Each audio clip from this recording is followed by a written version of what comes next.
नमस्ते. दिव्यराजमध्ये आपले स्वागत आहे. पाहूया आजची ठळक घडामोडी. आज राज्यामध्ये पावसाळी अधिवेशन सुरू आहे.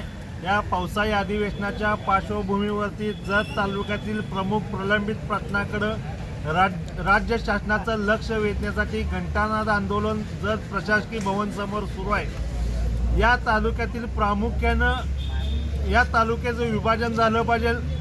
या तालुक्यातील प्राथमिक शिक्षकांच्या 239 जागा रिक्त आहेत, त्या तातडीनं भरल्या पाहिजे. या तालुक्याला अतिरिक्त उपजिल्हा दिवाणी न्यायालय मंजूर झालेलं आहे. त्याचं बांधकाम सुरू आहे, पण ते बांधकाम निधी अभावी रखडलेलं आहे. त्याला निधी उपलब्ध करून दिला पाहिजे.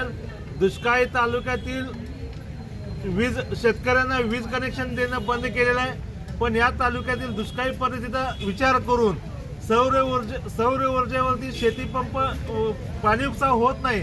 त्यामुळं शेतकऱ्यांना विजेची उपलब्धता झाली पाहिजे. या राज्य शासनानं केलेली कर्जमाफी ही फसवी आहे. यामध्ये शेतकऱ्यांची कुचेष्टा करण्याचा प्रकार आहे. तर सरसकट कर्जमाफी केली पाहिजे.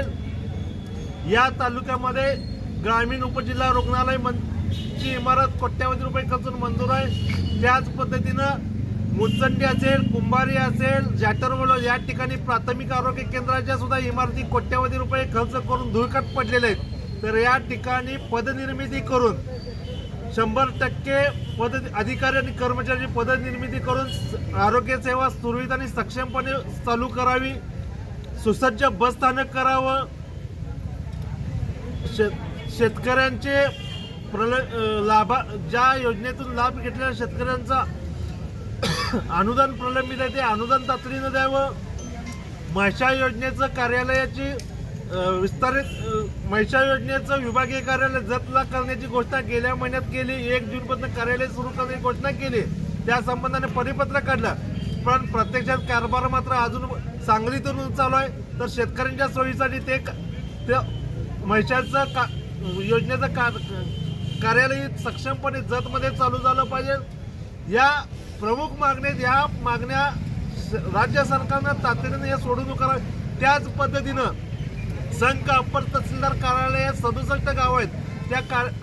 त्या कार्यालयात फक्त 2च अधिकारी आणि कर्मचारी पद आहेत. तर तिथेही पदनिर्मिती करून ते कार्यालय सक्षम करावं, जेणेकरून पूर्व भागातील शेतकऱ्यांना, पूर्व भागातील नागरिकांना त्या कार्यालयाचा लाभ घेता येईल.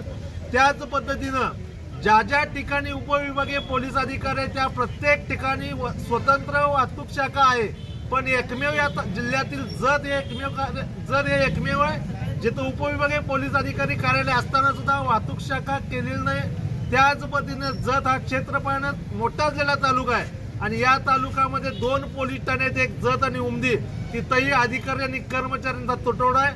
हा तालुका सीमावर्ती भागातील तालुका आहे. या तालुक्यातील गुन्ह्यांचं प्रमाण मोठ्या प्रमाणात आहे. त्यामुळे या तालुक्यात संख असेल, डफळापूर असेल, कुंभारी असेल, या संघ सारख्या ठिकाणी पोलीस स्टेशनची नवीन निर्मिती करावी आणि ग्रामीण आउटपोस्ट जे आहेत, पोलीस चौकी आहेत, त्या अजून सक्षम करावेत. तिथं 1 अधिकारी 4 कर्मचाऱ्यांची नियुक्ती करून ते सक्षम करावं. पोलीस प्रशासनाचा ताण कमी करावा. तसंच त्यांच्या निवासस्थानाची व्यवस्था करावी. यासह अन्य मागण्यांसाठी हे घंटानाद आंदोलन आहे. राज्य शासनानं याकडे गांभीर्यानं पाहावं आणि खऱ्या अर्थाने हे प्रश्न सोडवले तर खऱ्या अर्थानं हा तालुका 1 नंबरला जाईल. नाहीतर हा तालुका मागास आहे आणि मागासच राहणार आहे. नुसता निवडणुकीत बाता करून हा तालुका सक्षम होणार नाही. तर ज्वलंत आणि प्राधान्याने या तालुक्यातील प्रश्न सोडवण्यासाठी प्राधान्यानं निधीची उपलब्धता करावी, एवढंच आव्हान या घंटानाद आंदोलनाच्या माध्यमातून राज्य शासनाला आहे.